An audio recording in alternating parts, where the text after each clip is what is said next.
आज लालू जी को गाली दे रहा है, कल नरेंद्र मोदी की हालत खराब होगी।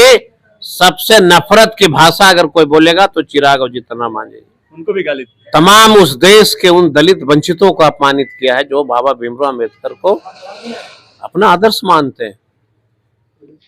मेरे लिए ईश्वर वही है, भीमराव अम्बेडकर। मेरे लिए न कोई राम है न कोई भगवान है।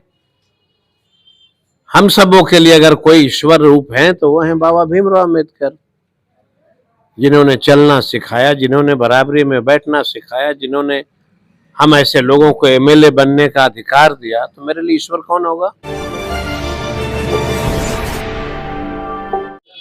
नमस्ते, प्रणाम। आप देख रहे हैं बिहार डेली हेडलाइंस। मैं प्रेमचंद कुमार। देखिए, बिहार में इतना ठंड है, पर एक राज्यसभा पार्लियामेंट में एक अमित शाह का जो बयान है, कहीं ना कहीं बिहार में ठंड के बजाय गर्मी आ गया। देखिए, हमारे साथ बात करने के लिए मौजूद है पूर्व कृषि मंत्री कुमार सर्वजित। मैं इनसे जानने का प्रयास करेंगे कि आखिर में जो कल का बयान रहा, क्या इस पर आप क्या कहना चाहते हैं। देखिए सर, एक कल राज्यसभा पार्लियामेंट में एक बयान रहा कि आजकल फैशन हो गया है अंबेडकर अंबेडकर अंबेडकर। अगर इतना भगवान के नाम लिया होता तो 7 जन्म स्वर्ग सुधार जाते। इस पे बड़ी पत्रकार महोदय, बड़ी विडंबना है इस देश का।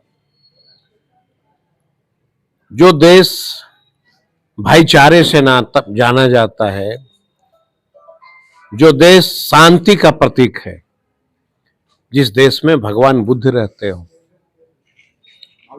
उस देश के गृह मंत्री बाबा भीमराव अम्बेडकर को गाली देते हैं, अपमानित करते हैं। तो तमाम देश के हम उन दलितों से आग्रह करेंगे, विनती करेंगे कि क्या हम सब लोगों का जन्म इसलिए हुआ था कि बाबा भीमराव अम्बेडकर को अपमान होते देखना है। मेरे लिए ईश्वर वही है, भीमराव अम्बेडकर। मेरे लिए न कोई राम है न कोई भगवान है। हम सबों के लिए अगर कोई ईश्वर रूप है तो वो है बाबा भीमराव अम्बेडकर, जिन्होंने चलना सिखाया, जिन्होंने बराबरी में बैठना सिखाया, जिन्होंने हम ऐसे लोगों को एमएलए बनने का अधिकार दिया। तो मेरे लिए ईश्वर कौन होगा। अम्बेडकर। क्योंकि भाजपा के लोगों का शुरू से मंशा रहा है दंगा फसाद, धर्म के नाम पे लड़ाना। भाई, आपके लिए कोई मंदिर, कोई भगवान हो सकता है, हमें उससे कोई आपत्ति नहीं, लेकिन वह भगवान जिसने मुझे बराबरी में बैठने का अधिकार दिलाया, वह व्यक्ति जिन्होंने मुझे चलना सिखाया, मेरे लिए तो वही भगवान होंगे ना। तो मेरे लिए बाबा भीमराव अम्बेडकर ही ईश्वर है। उन्हीं को आप ईश्वर मानते हैं। 100। हम ही नहीं, देश के तमाम वह गरीब गुरबा, वंचित, शोषित, ये सब उनको ईश्वर मानता है। और अमित शाह ने बाबा भीमराव अम्बेडकर को अपमानित नहीं किया, तमाम उस देश के उन दलित वंचितों को अपमानित किया है जो बाबा भीमराव अम्बेडकर को अपना आदर्श मानते हैं। कहीं न कहीं पूर्व केंद्रीय मंत्री जीतनराम मांझी भी आपका दलित समाज से आते, चिराग पासवान भी दलित समाज से आते। अगर आज रामविलास पासवान जी होते तो देश के इतिहास में एक अलग इतिहास आज लिखा जाता।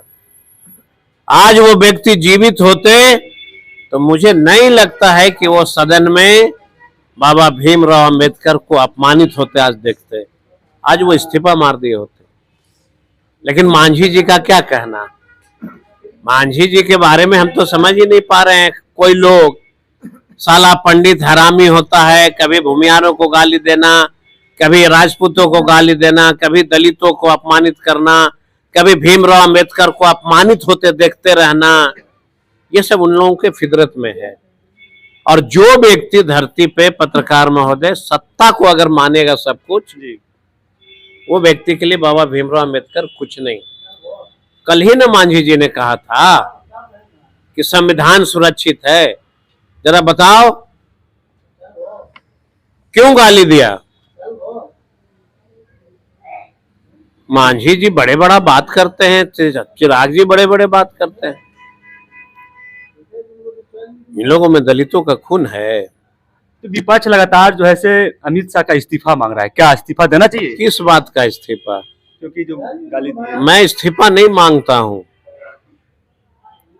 मैं चाहता हूं कि बिहार का तमाम दलित, पिछड़ा, अकलियत, शोषित आने वाला समय में उनका नामो निशान मिटा दो। जी सत्ता से नामो निशान मिटाओ। और नहीं तो वैसे लोगों से अगर गाली सुनना है तो सुनते रहो। जैसे मांझी, जीतन राम मांझी जी को बड़ा अच्छा लगता है। मैंने एक संतोष मांझी जी का बयान देखा, जब ये महिलाओं को माँ बहन योजना जो है 2500 रुपये आया तो बड़ा संतोष मांझी मुस्कुरा रहे थे। इन लोग देगा? ए संतोष मांझी जी, आपके पिताजी मंत्री थे उस राज्य में, उस समय ये राज जंगल राज नहीं दिख रहा था आपको? बोधगया विधानसभा था, उनके पिताजी एमएलए बने थे, मापतौल मंत्री बने थे। उस समय लालू जी जो है नहीं दिखते थे चोर। अब यही समझ लीजिए कि जब जब सत्ता का रुख जहां बहेगा इन लोग सब वहीं जाएगा। आज लालू जी को गाली दे रहा है, कल नरेंद्र मोदी की हालत खराब होगी। सबसे नफरत की भाषा अगर कोई बोलेगा तो चिराग और जीतन राम मांझी, उनको भी गाली देगा। अब देख लेना। लेकिन उनका अपना है, वो अपना देखें। लेकिन हम अगर दलित, पिछड़े, वंचित, शोषित लोग हैं, ये अमित शाह की गाली को हम लोग बर्दाश्त नहीं करेंगे।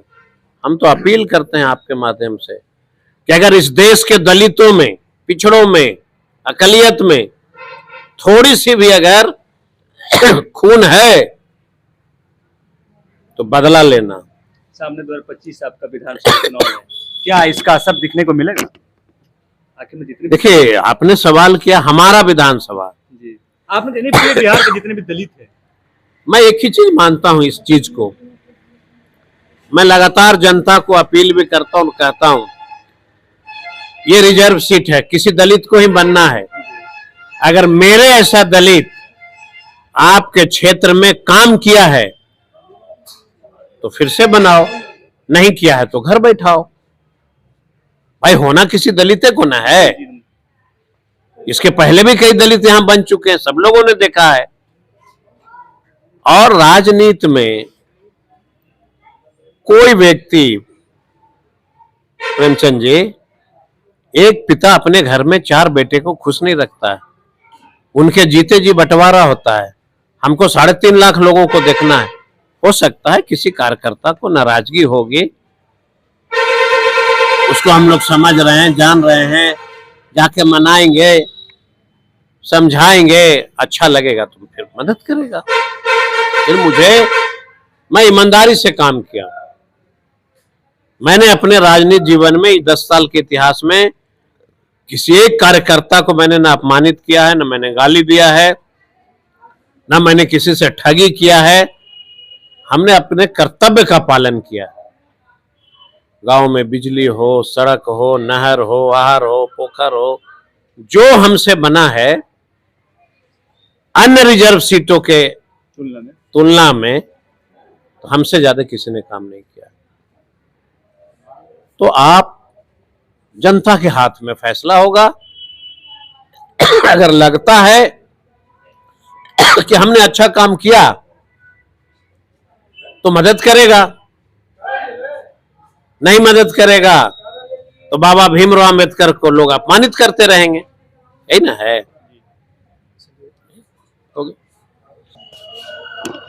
कहीं बयान को, अमित शाह के बयान के लेकर पूर्व कृषि मंत्री कुमार सुभजित अपनी बातों के पुख्ता के साथ रखे और कहीं न कहीं अपने विधानसभा के लोगों से अपील भी किए कि अगर आप इस विधानसभा क्षेत्र को विकास चाहते हैं तो पुनः 2025 में मुझे मौका दे और फिर सेवा देंगे। आप बने रहे बिहार डेली हेडलाइंस पे। मैं प्रेमचंद, बहुत बहुत धन्यवाद।